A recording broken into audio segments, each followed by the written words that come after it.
Hello, animation fans, and welcome to another iAnimate podcast. I'm your host, Larry Vasquez, and you're listening to episode 96. In this episode, we have Zach Parrish joining us. Zach has been a long-time Walt Disney animator, where he has worked on such titles as Big Hero 6, Tangled, and Zootopia. Before that, he had worked at such studios as Rhythm and Hues and Sony, where he worked on one of my favorites, Cloud with a Chance of Meatballs.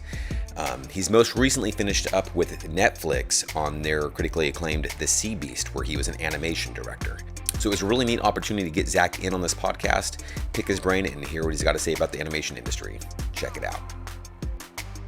Ready to jump into it? Yeah, let's do it. Killer. All right. Well, Zach, I greatly appreciate your time.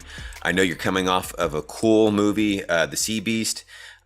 You've had an amazing career so far with one of the biggest studios, Disney, working on some amazing projects. The first thing I like to do is always kind of get back to how you got into this industry. It's always kind of, I think, unique. We all kind of get to this point, but where'd you kind of come from? So Sure. How did you get into animation? Was it something you always wanted to do, or was it kind of something lightning struck and made you pivot? My story, it goes way back now as I'm starting to get older, but mine's a lot more linear than a lot of people's stories that I've heard. Gotcha. I remember first grade, DARE class or whatever. Yeah. DARE officer asked everybody in class what they wanted to be when they grew up, and it was firemen, policemen, and then I was like, I want to be an animator.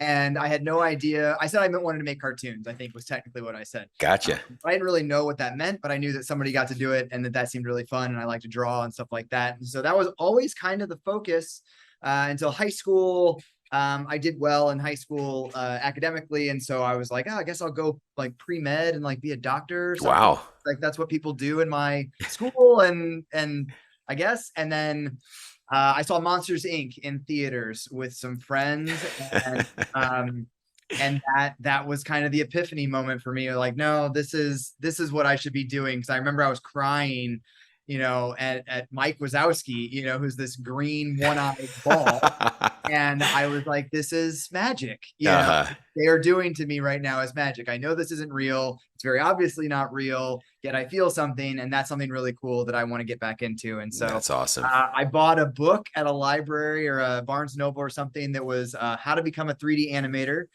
It was using a test software called True Space. I don't know if anyone out there has ever heard of it. Okay.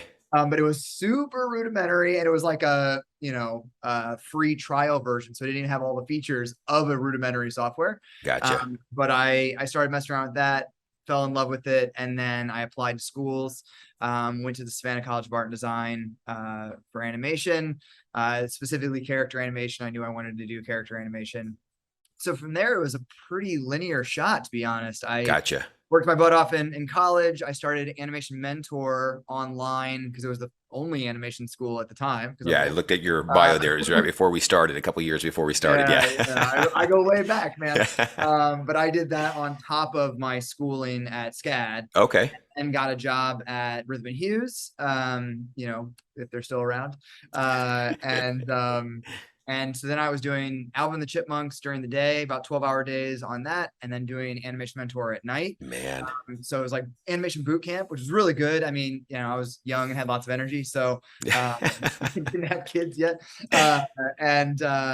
So I was doing that, and I worked on like 5 movies in 9 months or something. Wow. Short projects. Yeah. And then got on to Cloud with a Chance of Meatballs at Sony. Was my first animated feature film. One of my favorites, by the way. And one of my favorites to work on. It was so much fun. Awesome. The prime, but lots of stories there. But so worked on that, worked on Alice in Wonderland, and then got the job at Disney on Tangled, which was my first gig at Disney. Amazing. And I was there for 11 and a half years, and then just switched to Netflix about a year ago. Killer. I want to get into that. I want to kind of back up now, because that's a great Cliff Notes version of where you got there.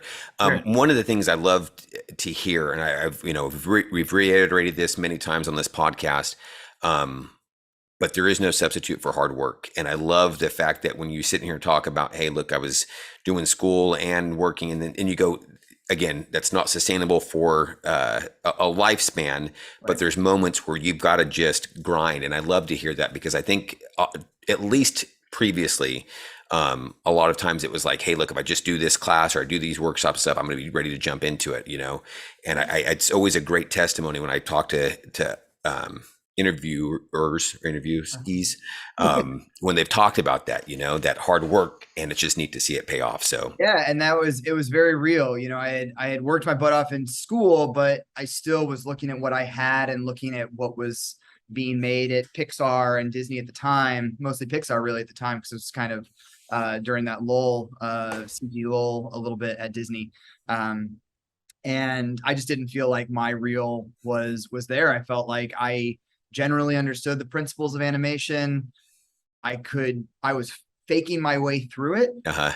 And then I started online school, and then stuff really started clicking. I really got the principles at that point. I understood how to apply them a little bit more. So when I got to rhythm, because I really sold myself to Rhythm and Hues, is like, here's my reel. It's bad. And let me tell you why it's bad, because now I understand how to do animation a little bit more. Let me explain to you how I would do all these shots better. And that was actually, I think, how I got the job at Rhythm and Hues. Very cool. I apply it on those films, which was a good boot camp as well, because it was, you know, Alvin and the Chipmunks, which is kind of cartoony character stuff, and then Incredible Hulk. So it's like the craziest span, you know, you can possibly go on. But again, it was just like really kicking my butt. And of course, you know, I think we have to recognize that I was incredibly lucky and incredibly privileged to be able to afford to take my student loan money from SCAD and apply it to Animation Mentor, be able to have a computer of my own, to be able to work at home and things like that. So I think, you know, I do have to count my lucky stars that I had that privilege, without question, able to work that hard. You know what I mean? Yeah. But it was still grueling. Yeah. Yes. Yeah. Just hard work is definitely part of the equation. So, and just always nice to hear that. Now, what was, as you kind of mentioned, even at Rhythm and Hues, jumping into something cartoony as well as then something very realistic here. I know VFX is very different than full feature. What was some of the things that, you know, that was obviously very early for you that you were learning during that time? The biggest thing I learned on Hulk especially was weight. My supervisor, Matt Logue, wherever he is now, I hope he listens. He was amazing. And I was going through Animation Mentor, and so everything you're doing in Animation Mentor is smaller, cartoonier. You know, there are these kind of like robot characters. You kind of bounce them around, and you're learning the principles, and you really want to show them off. So your spacing gets crazy and stuff like that. And I just remember him being like, "Yeah, you don't get to do any of that stuff here." You know, he's like, "It's still there." And I think that was the biggest thing that I learned in VFX versus like feature animation, is the principles are still there. It's not like, oh, I don't get to do spacing and timing. It's like, no, it's there. It's just, you kind of have to pull it back a little bit. You don't get to apply exaggeration to your spacing like you do in cartoonier stuff. Gotcha. There's still fast ins, there's still fast outs, there's still explosives. But it's tempered a little bit. And especially with Hulk, I mean, everything I wanted to do, I had to add like twice as many frames to it in order to make it feel the right size and stuff like that, which interesting. All of those lessons, as well as on Alice in Wonderland, really paid off, you know, later with Big Hero 6, and then just recently with Sea Beast. Obviously, it's the biggest creatures I've had to work with. And so you really, you know, I was really tapping into my Matt Logue, you know, and trying to teach animators how much they're going to have to pull back and how much you're going to have to make it slow down, but still have the principles in there. You still squash and stretch. It's just more squashing and stretching a pose rather than like squashing and stretching the form and getting all goofy with it. Gotcha. Just how you apply the principles is a little bit different. Gotcha. Very cool. Very cool. So now, what was it that got you in over at Disney during the time of Tangled? I don't know. I got lucky. I got lucky. I got the last seat on Tangled. And the one thing, John Cars and Clay Cadis were the heads of animation on that film, or whatever the title was back then. The titles changed at Disney over years. But the thing that John always said was, I did this one shot on Cloud Chance Meatballs where it's Flint jumping off the stage and running toward the giant tornado, and he's like jumping off of cars. And that's yours, huh? Yeah, I did. Very that. Cool. So it was like 60 characters, and it was like, I don't know, like a minute long or something like that. And they were like, well, he can probably handle complex shots. And so they figured, you know, might as well give him a chance as like a workhorse. And I had a few other like acting shots and things like that that I had done on the side because I was still doing kind of personal animation. Even when I was at Sony, I was still trying to do personal animation for stuff that I didn't feel like, again, I didn't feel quite well-rounded enough in certain Gotcha. areas. So I would still try to like make sure I was trying to do something subtle and stuff like that. And so yeah, that reel got me into Disney. But it really was, that was the only thing John ever mentioned was like, you handled something that complex. Like, we don't have anything that complex in the movie, so you'll probably be able to hang. This guy will figure it out, huh? Yeah. I kind of hit the ground running. Yeah. Very cool. Yeah. Okay. I forgot. I was thinking that you went from Rhythm and Hues to Disney, but you had Sony before that. Yeah. About a year and a half. Yep. Now you mentioned, like I said, that's probably one of my all-time favorite movies, Cloud with a Chance of Meatballs. Any cool anecdotes, stories during that time? Anything that you kind of was a light bulb moment for you as you're still early in an animation? Well, there was so much on that show because, one, it was the first time I'd really dipped my toe in stylization. It was sort of like going back to school in a way. It's funny. I had breakfast with Josh Beveridge, who was the head of animation on Sea Beast. So we were up at SIGGRAPH yesterday, and we had breakfast, and we were talking about Cloudy, and we were both talking about how it felt like we were back in school. It was one of those moments in our careers where it felt like everybody was amped up and excited to explore what does it mean and how do we define this style and what does it mean to do CG UPA style, right, and how much can we pull back and how much can get limited. And I think they took it and kind of ran with it on Cloudy too, and they did some incredible stuff. But it was very much everybody trying to figure out what it meant because it wasn't fully locked in when we all started on the film. So that was cool. And I learned a lot about leadership on that film, honestly, because Chris and Phil, it was their first movie. And they were the best directors I think I've ever gotten to work for. That's awesome. Besides being brilliant, they were so much fun. Every dailies felt encouraging, but while your shot was getting completely destroyed. It was like, this is so cool. What if? And it was because it was always this. There was a lot of camaraderie. There was an encouragement for everyone in the room to throw out ideas, and the dumbest idea would win. And so it was just this fun place you wanted to be. And so sitting in dailies and watching other people do their shots and get destroyed in the same fun way, you learned a lot and you applied it to your shot. And so it had this real communal effect that is hard. It's hard in the schedules that we have, on feature films today, right. The work from home situation and stuff like that. It's really hard to find that. And so that was a bit of a lightning in a bottle, but still something to aspire towards. That's killer. Yeah. So very collaborative then. Big time. Yeah. That's great. I had just released a podcast with Michael Makarovich. Oh yeah. And just talking about his time on like things like Incredibles and talking, working with Brad Bird. And kind of the same kind of thing where, here's the director, but he encouraged input, and he goes, at the end of the day, I can always just say no, and it was like, yeah, okay, he can, and that was it. So I know as artists, you don't want to feel like this is obviously someone else's movie and you're trying to reach that here, but you don't want to feel like just a cog in the process either. So yeah, absolutely not. You don't want to feel micromanaged, and you want to have a discussion about what the point of the shot is, less the specifics on how to get there. Obviously you'll get to that place, but right. When you get to be a part of the conversation of what are we trying to accomplish with this shot or run of shots, or where is the character emotionally, and then talk about ideas around that, that's so much more productive and so much more fun than just, okay, so he needs to step with this left foot. Yeah. And what I love about that too is when you got people like you who are put in other positions of leadership, you're taking that, which you've enjoyed and learned, and pulling that into your position now. That's the things that you've been able to bring over to. So yeah, definitely trying. Yeah. Is that an area that you saw yourself in as far as leadership? Because I know you've been supervising animator, head of animation, and then obviously here an animation director. Yeah. Is that your personality to a degree, or is that something you kind of had to really kind of grow in? I think it was my personality. It wasn't necessarily something I knew that I would do or necessarily aspired towards, because I think I'm a generally pessimistic person. And I remember having a conversation with a buddy of mine, Nathan Engelhart, who is a Disney animator, Disney supervisor. We went to SCAD together, and I worked on his senior project, and we had this conversation at SCAD right before graduation, where I was like, I say 15 years and we'll both have like jobs in the industry. And he was like, no way. I think it'll be 5. 3 years from then, I was supervising on Wreck-It Ralph and he was animating on Wreck-It Ralph. So like we got super lucky or whatever the situation might be. And so I never thought I would have an opportunity to be a supervisor or director or anything like that.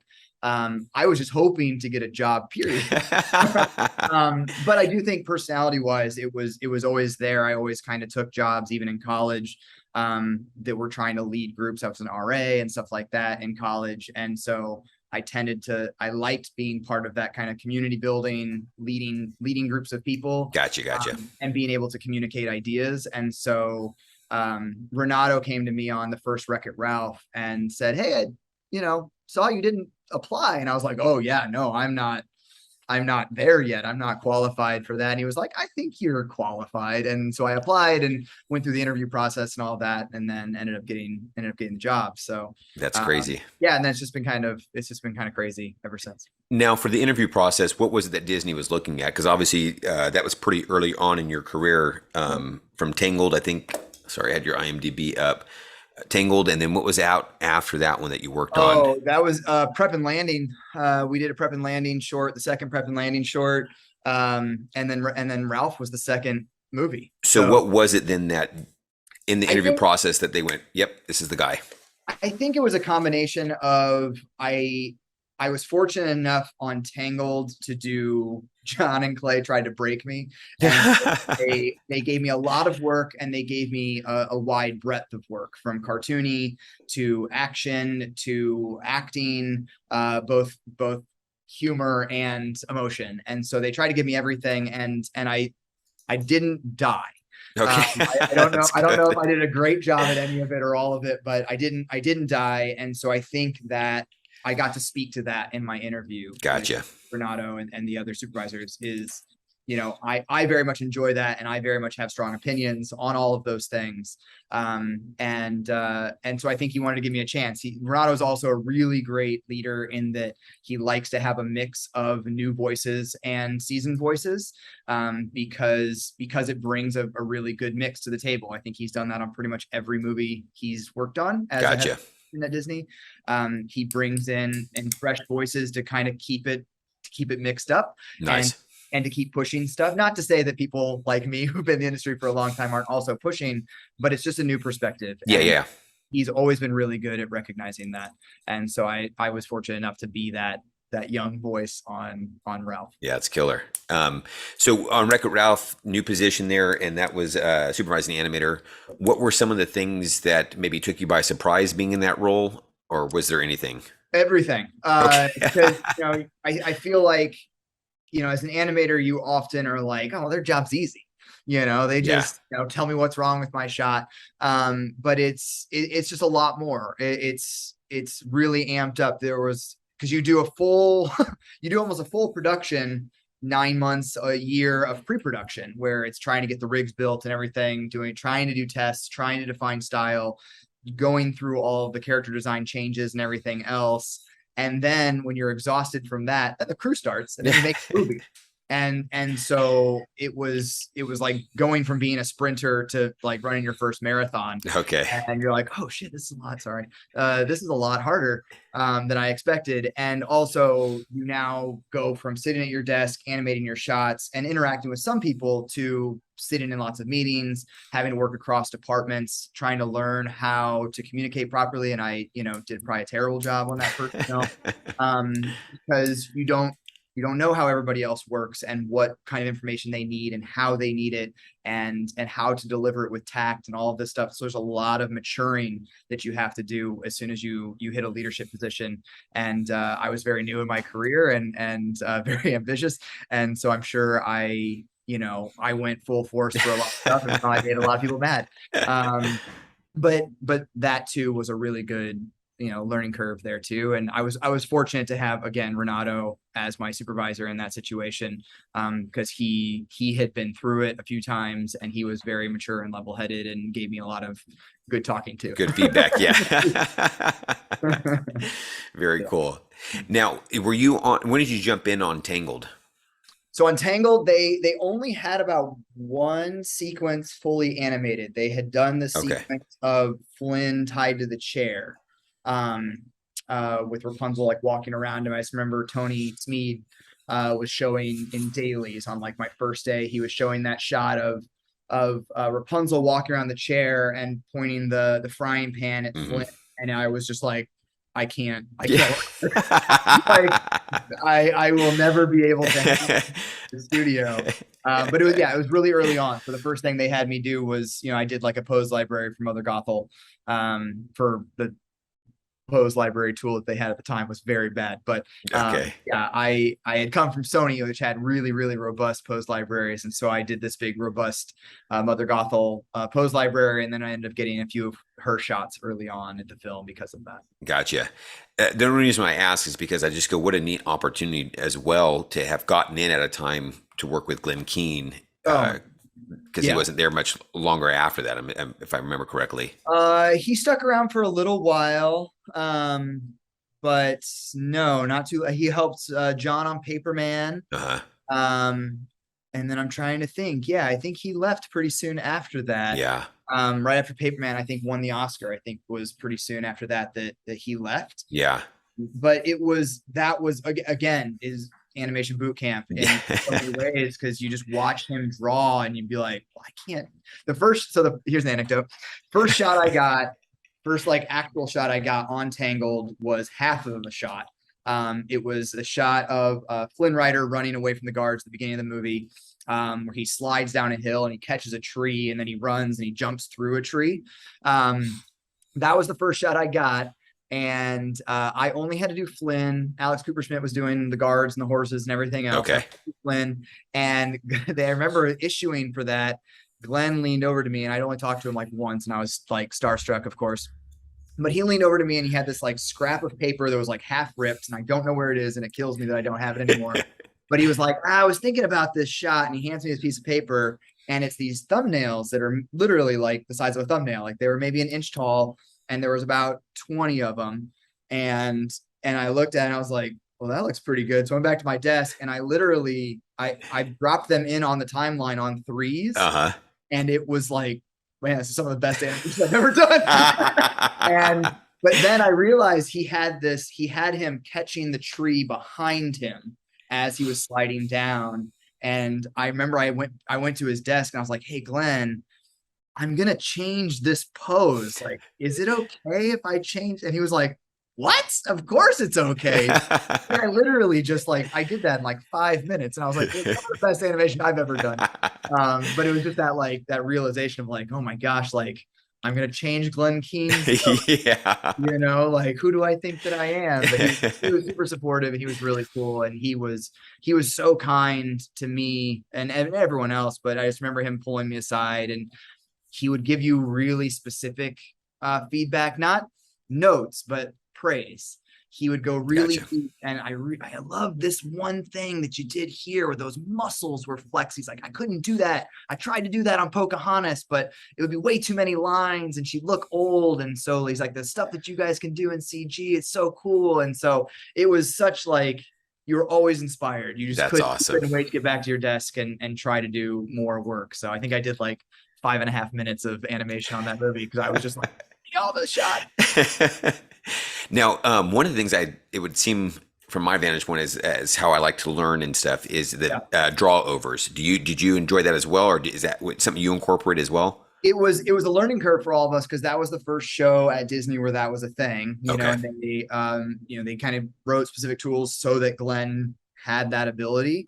We all sat there and we all watched, and it was a learning curve for all of us because Glen, like myself, like I can't draw things perfectly on model when I do my drawers. It's more like here's what I'm trying to tell you. Okay.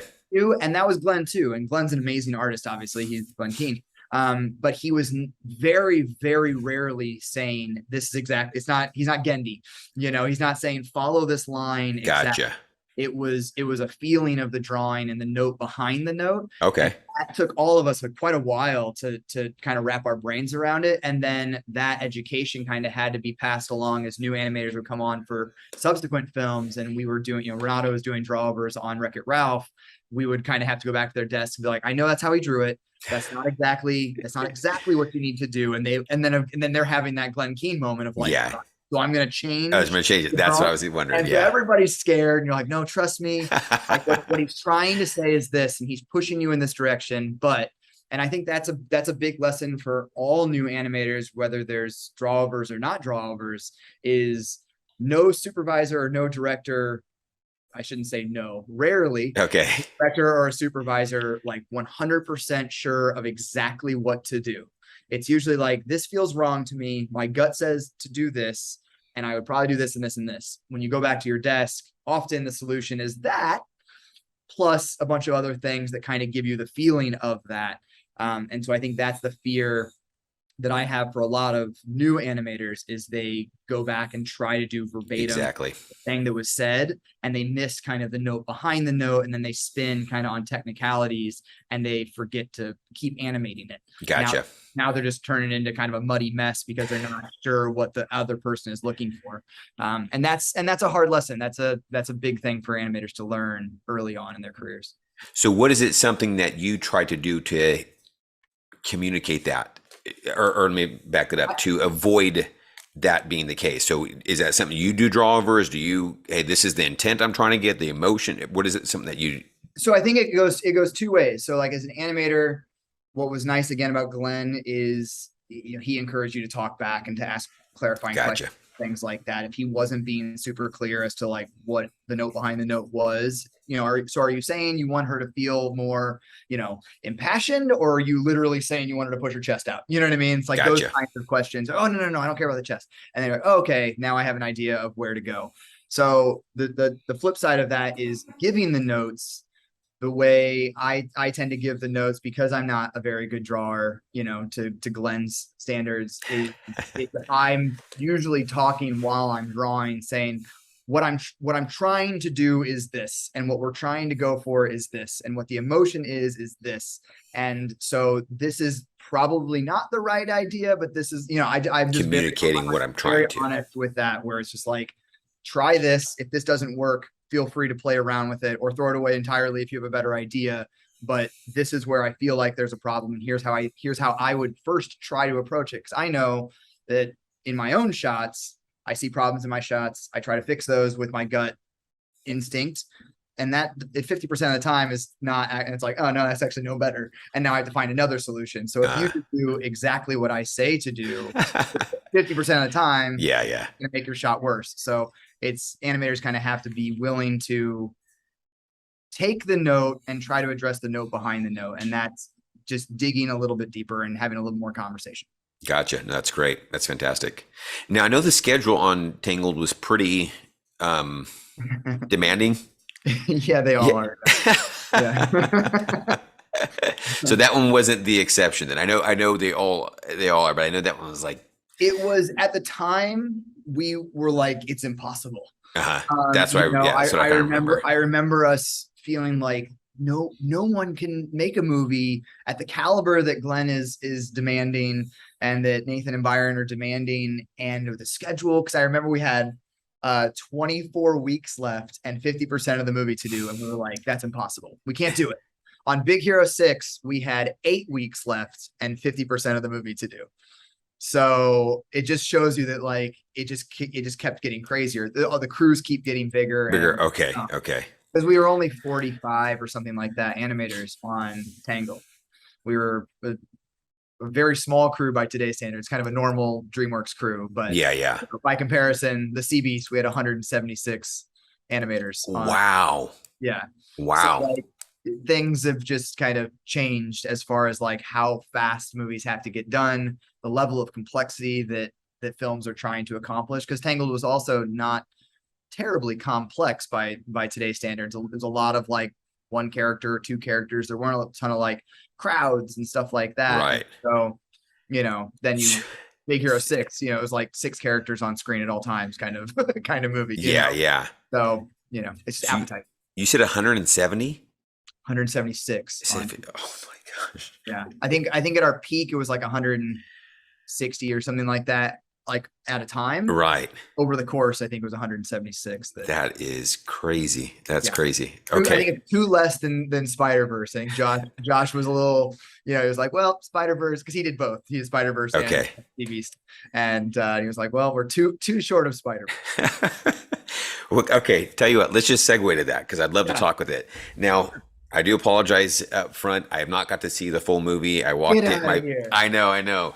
My parents, my kids were watching it over my parents' house, so I got to see, I think, the tail end of it. Yeah, yeah. And it remarkable.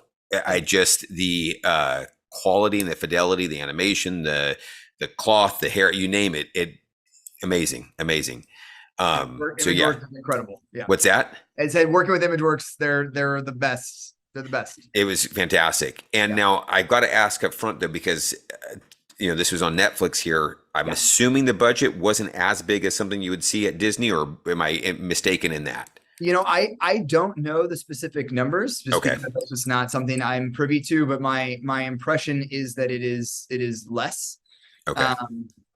significantly less. But I don't know by what measure. It is still a pretty big budget, though. Okay. You know what I mean? Like it's not. I don't know the specifics on really anything. But seeing budgets of things online and stuff like that, it wasn't.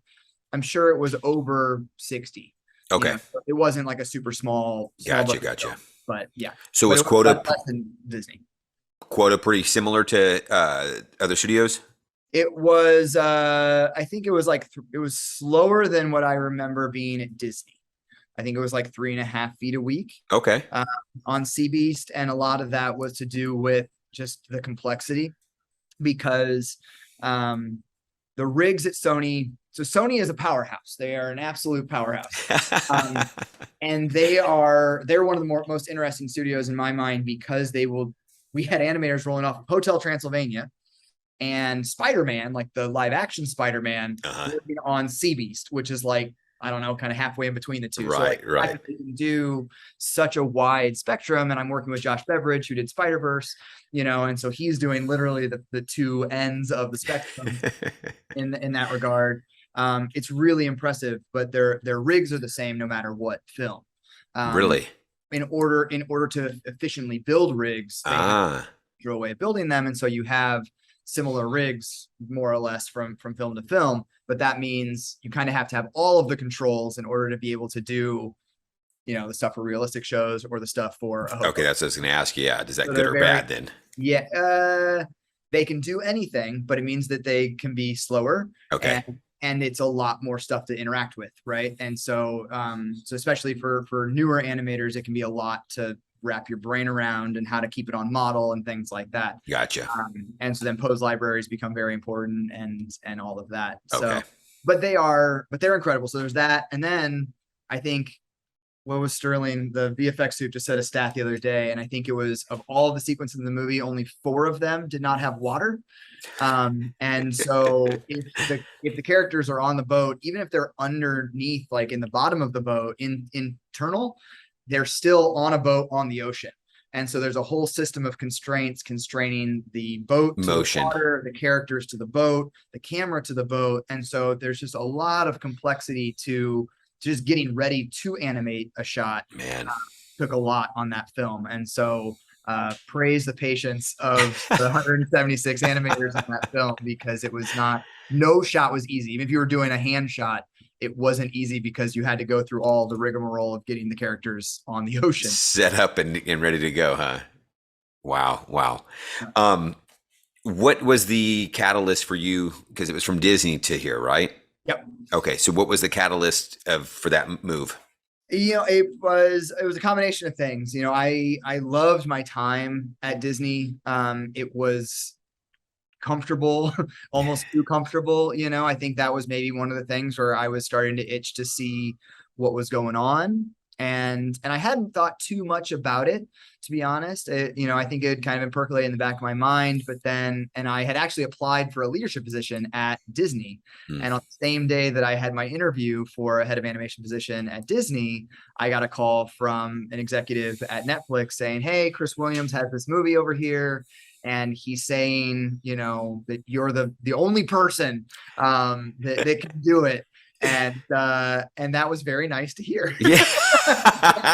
and and I love Chris. Chris is amazing. And obviously I was his head of animation on Big Hero 6, and I animated on Moana. And we had formed a relationship through those films. And so I met with Chris, and he pitched me what he wanted to do with the movie, and he held up these giant like sculptures of Red and of a the long ship and stuff like that, just kind of saying like, this is what you're in for. And I was super excited. I was also deliriously tired. My daughter was 2 months old, so Oh my I was goodness. in that phase where I had zero sleep. Yeah. um, but it sounded really cool. I said I was interested. They sent me the movie. It was massive, and the tone was something interesting and different. It was still Chris, and so it still had a bit of that Disney flavor to it, but it was a movie that we wouldn't necessarily probably be able to do at Disney in some way, especially the drinking and some of the cursing and real weapons and blood and stuff like that. And so it was fun to talk to him, and he really wanted to age it up a little bit, and he's like, I'm not making a cartoon. I want to make, I'm not following the structure, formula. He's like, I'm writing it just the way I want it to be written. Because I was like, I don't really understand half the stuff these characters are saying. He was like, great. I want it to, because he's like, that's authentic, like actual, like seafaring, words. And I was like, all right. But he wanted this kind of mature naturalism to the acting, which sounded really, really exciting to me. Saying less with the characters, doing less with the characters, and letting them say more with their silence, or say more with the little tiny movements that they do. That was really exciting to me. In addition to playing with action figures running around and giant monsters and stuff like that. Like it had everything. So and I was buddies with Josh from back in the Sony days. And so the idea of getting to work with him again, going back to Sony was exciting. Chris, all of it, it just felt like the right move for me. Awesome. Now, is it something, because that was up in Vancouver, right?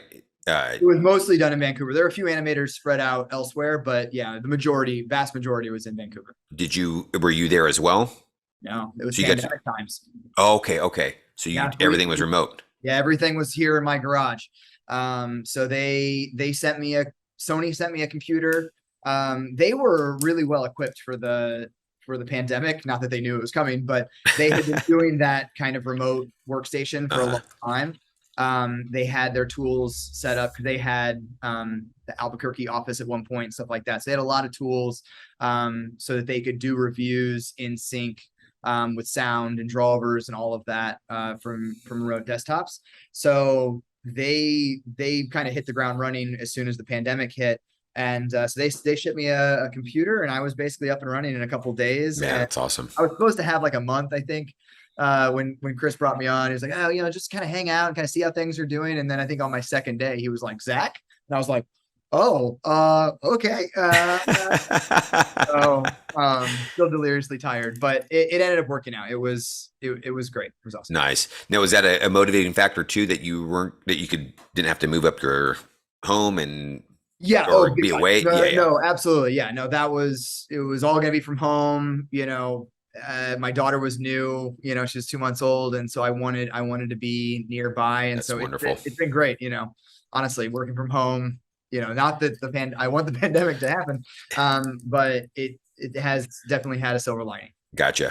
Now, I think I even asked Michael this too. Is that something you see? I think there's kind of going back to what you mentioned in regards to Cloud with a Chance of Meatballs, the camaraderie, the collaboration process.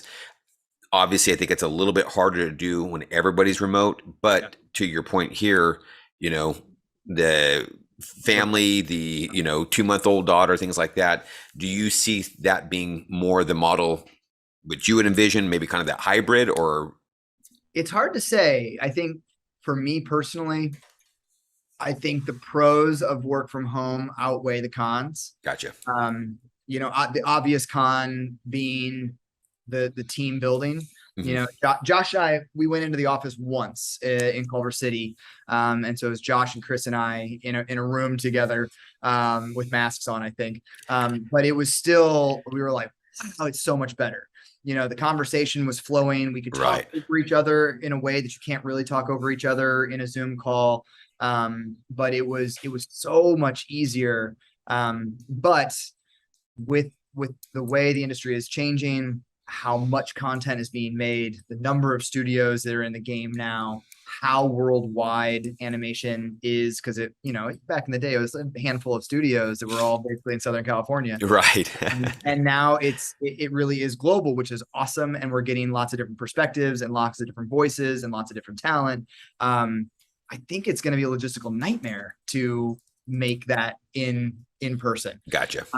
And I personally, I'm an introvert. You probably can't tell, but I'm an introvert. And so I very much love the work from home situation. And so I hope that, people who want to go in have a place to go in and people to connect with. And I would definitely like to go in and have those moments of team building and camaraderie and remembering that everybody's human. Right. The real fear of the entire work from home situation is you start to treat everybody like they're just a face on a computer. Yeah. Everyone becomes just a computer, and now it's inhumane. Yeah. So I think the more we get together and just remind people of the fact that we have kids and we have lives, Right. like that, because the schedules can get grueling, and until you remember that everybody has a million other things outside of this. Yeah. This is not their life. This is just movies. This is just work. And it's fun, and I love what we do, but you gotta disconnect, and you gotta kiss your babies. Yeah. Be able to kiss them goodnight, huh? Exactly. Yeah, that's why I kind of seem that bit of a hybrid where, maybe a couple days a week or something like that in the office, or, particularly for bigger studios where you've got a lot of people, and that would kind of meet that balance there, so to speak. Yeah. And some people, and I think having a hybrid is great as well for people who don't have the ability to work in their homes. You know what I mean? If they have kids running around climbing on them, or they have a very small place because they're new in the industry, Right. or whatever background they might come from. The expectation that everybody has a garage, like I'm fortunate enough to have as an office, is short-sighted as well. And so I think being able to accommodate. Yeah, exactly. Gotcha. All right. So now Sea Beast, it looked like it did very, very well. I forget who I'm following on some of the social media, and it was just #1 on Netflix for multiple weeks. Yeah. 2 weeks. Yeah. It was #1 movie in the world. That is amazing. That's fantastic. Yeah. Obviously that's got to encourage them to continue to do stuff like that. So now you're still contracted through Netflix. Is that who it was, or through Sony? Through Netflix. Yeah. So I'm still at Netflix. I'm Okay. on, so James Baxter, another Disney legend. I don't know if I'm allowed to call him that. Is that derogatory? But he's incredible, and he's like the nicest man in the world. He offered to let me join his team. So he has a small team at Netflix called the Cast Team. And so what we do is we help films that are in development who are looking to try to define the style of their film, either look of picture, animation style, character design, things of that sort, as well as helping out films that are in production who might not have a head of animation on the Netflix side, give notes or do drawovers. Or I'm actually going to jump on, I think next week I'm jumping on a movie to just animate some shots. That's wonderful, man. Which will be awesome. I really look forward to that. So it's a bit of a Swiss Army knife kind of team. Tony Facilli is on the team, and so I've heard the name. Yeah, he's Pixar legend, as well as character designer extraordinaire. He designed the humans in the Sea Beast. Oh, very cool. And so it's an eclectic group, but it's a fun assignment. Now that seems like that would be very enjoyable because the versatility of what you'll be doing. Exactly. Yeah, that was the thing that really drew me to it was, okay, so we're gonna do a lot of things. We're gonna try to build a lot of things, and it was kind of guerrilla style. Try to figure out how to do it, which was exciting because Netflix is interesting because it's only 4 or 5 years old. Like you think about Netflix, it's been around for a really long time, and Netflix is relatively new, and so they've had some ups and downs over the last 6 months, but that too kind of feels like normal growing pains for a young studio, and so that was also part of the appeal of joining Sea Beast and joining Netflix, was it is a little bit Wild West where Okay. it's a bit of a mess. But it's an exciting place to be because there's a lot happening. There's a lot of fiction and stuff. And so, and I'm getting to jump on. I mean, I've probably helped out on 5 or 6 projects in the last like 7 months, just because awesome. Jump into this meeting, give some advice, jump out. But I'm still looking for kind of the next big movie to attach myself to in a animation director role. Gotcha. Whether it be at Netflix or director, if there's anyone out there. There you go. There you go. I just, I think one before Michael Makarovich did interview with Pierre Perifel. Oh, amazing. So that was really cool. Nicest man in the world. Yeah. Super nice guy. But just, again, it was pretty cool to be able to talk with him as he's been, a director on the Bad Guys. So very cool. Great. Yeah. Great guy. So that's your aspirations then, to be able to direct a movie. Yeah, I think so. I mean, my big thing is I want to impact films in the biggest way that I can. Chris gave me a lot of rope, on Sea Beast, and gave me a lot of power. If that's probably the wrong word to use, but he respected me a lot, and he respected my opinion a lot, and he listened to me, and I felt like I really got to impact that film, and the acting choices and the animation, everything, and cameras, even, they would listen to my opinion on stuff like that. And so the edit, everything. So I felt like I was impacting the film in a big way. Nice. And that's where I want to be. And I would love to direct, but I think I'm also very happy to work on a film that I care about, that's doing something that I care about, with people that I enjoy working with. I'm at that point in my career where it's more about making sure that, and again, having kids changes your perspective about making sure that experience is right. Less so than the accolades or the titles or any of that thing. Gotcha. Now, it looks like Netflix is all in on the animation stuff. They're purchase or acquiring, however you want to call it, with Animal Logic. How does that work with what you're doing there? Is that, we don't know yet, to okay. be honest. Yeah. It's everything still kind of getting worked out. I don't think, from my understanding, and I know as much information as anybody else out there, really, is that the acquisition won't go through until like October or something like that. Okay. So it's kind of like we're in escrow kind of house.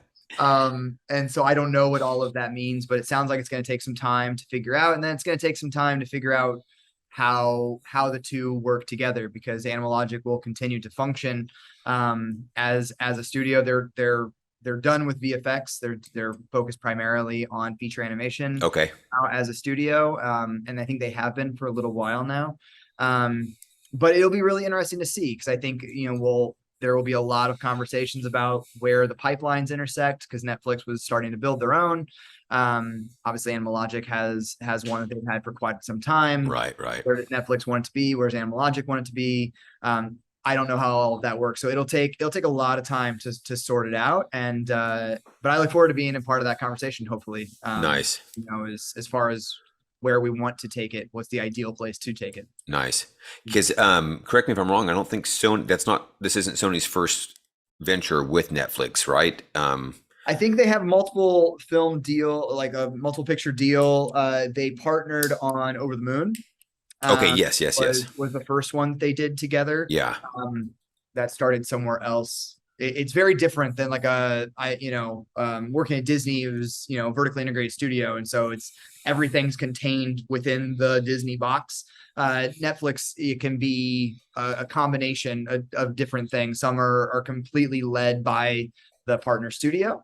Some are homegrown within Netflix. Netflix sets up partnerships in lots of different ways. And so Over the Moon was not, I don't think, started at Netflix Animation, but they moved into Netflix Animation and became their own movie. So they all have a little bit of a different story. Gotcha. Sea Beast was all homegrown Netflix Animation. Netflix, that's awesome. That's amazing. And it's nice to see that it's done so well too. Yeah. It was. I was blown away, honestly. To be frank, I never saw the movie cut together. I saw it once before I started on the film. And then I obviously saw every shot, and we'd watch it in continuity and things like that. And I would try to watch sequences when I had time. But I never got to watch the movie end to end. And I certainly never got to watch it with lighting until the premiere. And Wow. so I was sitting there premiere going, holy crap, this is good. The music and the sound and the lighting and the effects and everything, it really, I was really blown away by just how big and how the production value on that film is really high. Yeah, yeah. How much did that movie change throughout the process? Because I know that's kind of a big one. Disney's kind of, Yeah. pivot pretty easily. They got tons of money. They can easily kind of do that. But Yeah. I think people will also become efficient at other studios. So is that something that you kind of noticed there? Well, I'm going back to the Disney thing. I think it's less about money and more about the process. That is literally just their process and the way that they approach it. Changing things at the very, very end is always expensive. But they plan for it to change multiple times. Okay. And so that doesn't necessarily, I don't think, equate to a lot of money. It's really just about finding the film. And I think Chris took that part of it with him on Sea Beast, because the film that he sold effectively to Netflix, the script that he wrote that got him the job and got him purchased, was a very different movie than the one that was made. Okay, interesting. Maisie, the other main character in the film, was not in the movie at all. It was originally called Jacob and the Sea Beast, and it was about Jacob, and he was kind of this self-destructive sailor who wasn't quite sure what the point of life was anymore. And then he had to basically rescue this baby and return her to her mother.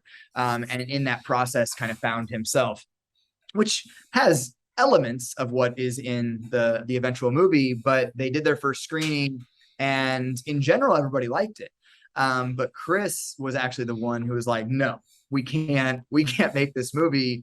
I'm blowing it up and I'm going back page one rewrite.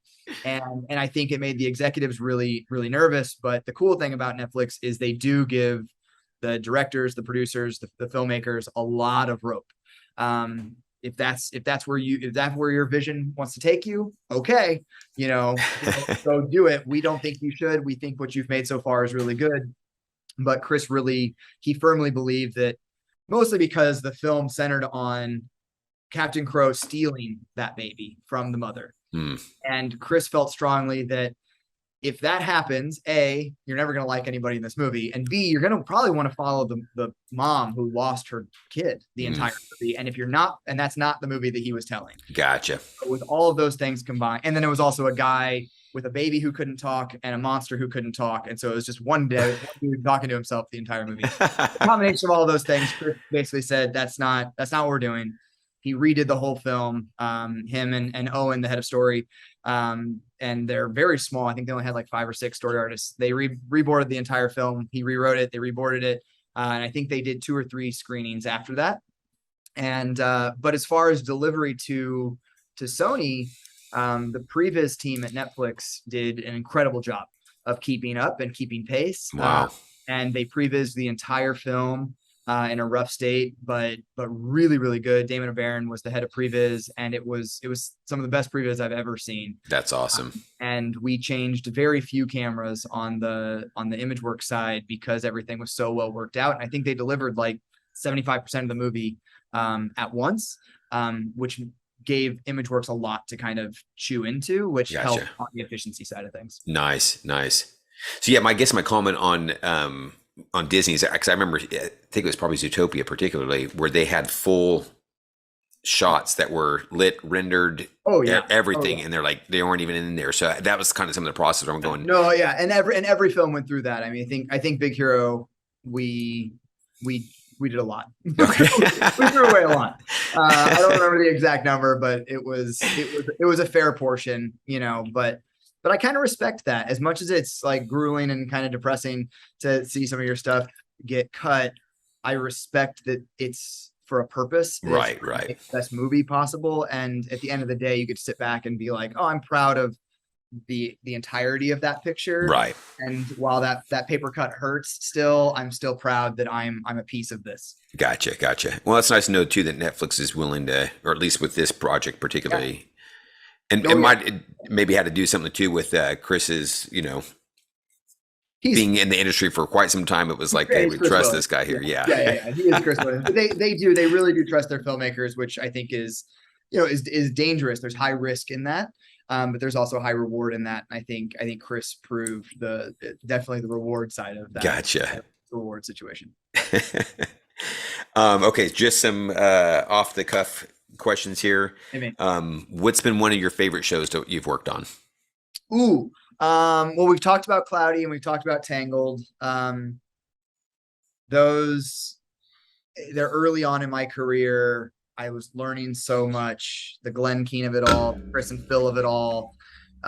It's really hard. It's going to be really hard in my entire career to compete with those. Big Gotcha. Hero was awesome because it was my first head of animation experience. Us Again was really special. It was my first like full short. I did a short circuit short called Puddles, which was very cool. But Us Again, I got to work with choreographers that I fell in love with, and got to work with Pinar and write music, and it was such a unique film, and we were kind of making it up as we were going, and it was wild and weird, and then the pandemic hit, and we worked on it from home. It was such a unique situation that I think that one will always stick with me in a lot of ways. Gotcha. Very cool. Any favorite characters you've worked on? Like, if I always kind of think sometimes it's like, oh, man, if I could just animate that character again, it'd be so much fun. Is there any favorite ones that you've looked back and go, I love to animate on that character?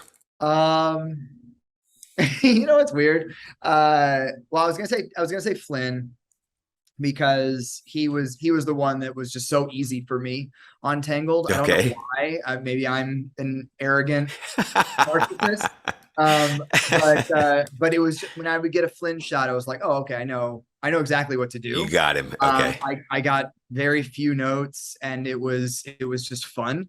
I knew the level of caricature. I knew the personality. It just kind of clicked. And so interesting. I always wanted more of him.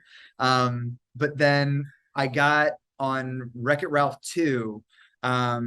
I got to animate a little shot where it was Baymax and Buzz Lightyear, because it was in the Oh My Disney.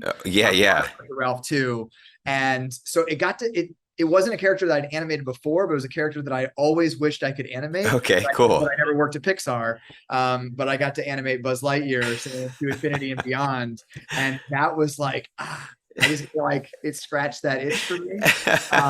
And then I got a little bit of a tease. I was a workflow supervisor at Disney for 2 years, which was like a group of artists whose goal was to kind of define the tool set and the process by which Disney was going to make movies in the future.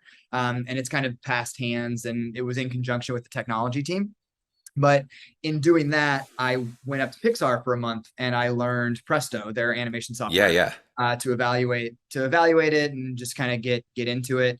And it was during Incredibles 2 that I went up there, and so I got to sit in on dailies with that's awesome. Brad Bird thing, which was incredible. But I also got to animate Mr. Incredible and Frozone, and I think I touched all of the characters because I was like, I have to. But that was a massive tease, because it was like I got to do like one little shot with each character, not even in the movie, just like for myself. And so those are definitely characters, because Incredibles came out when I was at SCAD. Yes. I literally burn a hole in the DVD. Because I left it on loop. That particular movie would play on loop, and so I would leave it in my DVD player, I think, for like a month, and eventually it caught fire.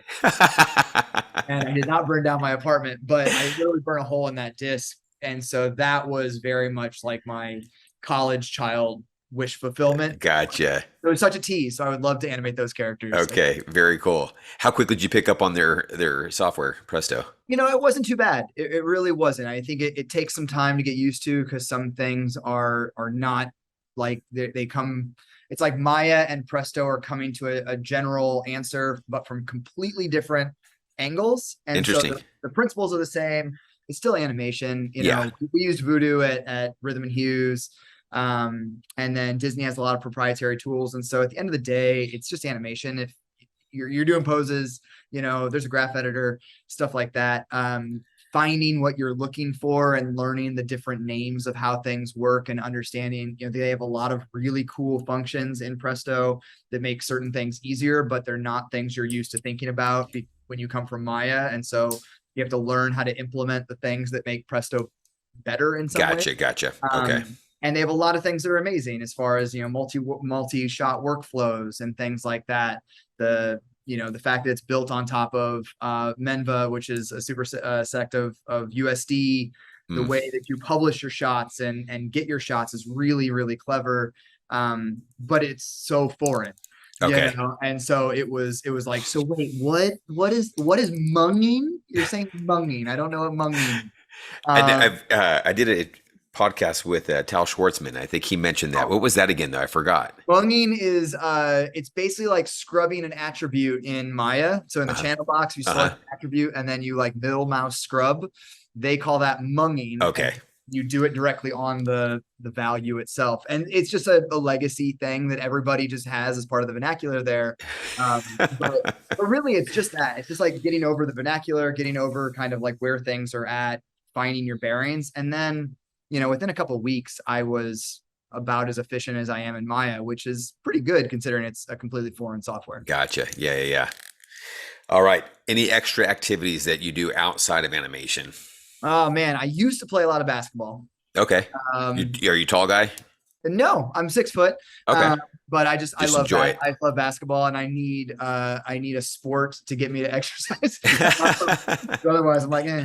But I used to play a lot of basketball. My wife she was a college basketball player, and so we used to play on a few teams together. Very cool. That's awesome. But then the pandemic happened, and now I'm like not so sure about like rubbing up against people and sharing air. So I haven't played a lot of that. But I play a lot of NBA 2K now. Thumb workout. Yeah, some thumb workout. And then anymore, honestly, all of my time goes to my daughter Ziggy. And I'm doing some stuff on the side, building some characters and doing some animation stuff, just personal fun stuff. Gotcha. Yeah. And working on some pitches on the side and stuff like that to, pitch at some point when I actually get around to finishing them. All right. Man, watch a lot I movies, TV. Do you? Oh my God. I watch everything. I try to watch everything. Any favorites right now or recent? I rewatched Everything Everywhere on the plane on the way home from SIGGRAPH. Okay. Everything Everywhere all at once. And I was just as blown away. It was my third time seeing it. And there's some movies that make me question why I'm even trying to make movies because they're so good. And that is one of them. I also really enjoyed Nope last weekend. I've just heard of that one. I haven't seen it yet. Yeah, it's a new Jordan Peele movie. It's great. I mean, I think he's brilliant. He's doing stuff at a higher level. It's not for everybody, I would say. Okay. I feel like my parents would not necessarily like it. But I thought it was brilliant. And then I don't know, God, we're always watching stuff. But I can't remember anything. I just put in I do some work and I just put on Gladiator on the other day. I haven't seen it in so long. I actually just watched that like a month ago. Okay, did you? We got back from Italy and I was like, now I have to watch Gladiator. It's so good. Nice. It's such a good movie. Oh, I love Joaquin Phoenix's acting in there as well as what's it, Russell? Bro, yeah. Yeah, just some great acting. Yeah. I haven't watched it in so long. I don't watch as many movies but popped that one in. It was a good one. So yeah. It's hard to find all the time, and there's so much stuff out there now. Yeah. Well, Zach, I really appreciate your talk and conversation. As I mentioned, I try to keep this very conversational. It felt like that way here. So I really appreciate your time. Good luck in your futures. I know hopefully I can get you on another podcast and I'll be maybe directing a movie. I hope so. We'll see here. On both fronts there. I'd be happy to come back. Very good. Awesome. Well, thanks again for your time. And with that, we're out. All right.